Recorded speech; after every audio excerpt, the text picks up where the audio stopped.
My product, Donna Nova, is a women's magazine, a similar genre to magazines such as Glamour and Cosmopolitan. It mainly conforms to the codes and conventions of this genre, as this is what the TA is attracted to. Common conventions of the genre include horoscopes, relationship and career advice, makeup and fashion trends, celebrity interviews and articles featuring self-love and empowerment.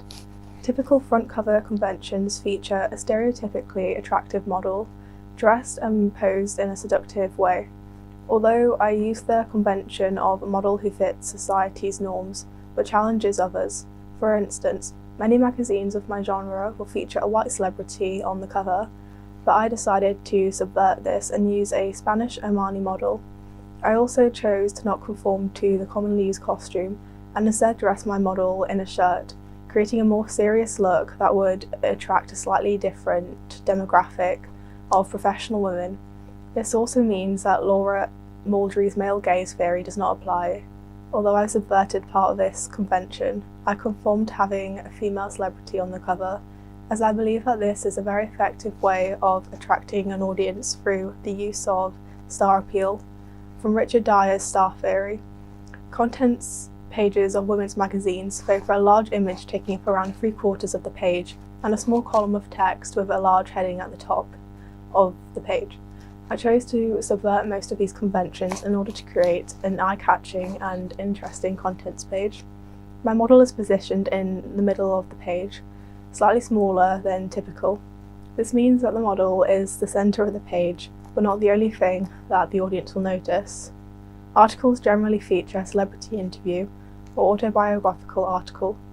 I chose to do an autobiographical article, an author telling a story about her life that the readers will find useful and be able to relate to. A common convention of double-page spread for women's magazine is one page of text and the other of image. I subverted this by instead using a few smaller images, as this would give the reader a better idea of who the author is and what her life is like. It also means that the readers won't solely be focused on one image, and this, when combined with pull quotes, causes the readers to pick up on a section on text they find interesting and read the article. I use the same model for the cover and contents page to create synergy. However, this isn't a typical feature of women's magazines. Magazines from my genre generally have a colour scheme that contrasts with the model's costume, as it creates an eye-catching effect. For my colour scheme, I chose to use colours chosen from the image of the model. This means that my cover has a softer effect as it has one colour scheme for the text, image and background.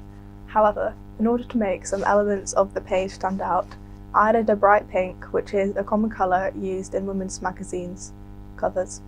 Typically, the model's head will cover part of the masthead, as this represents their importance and significance. I have used this technique on my cover as the top of the model's head covers part of the masthead. This connotes her strength, power and dominance as a woman, which is a common value held by the audience.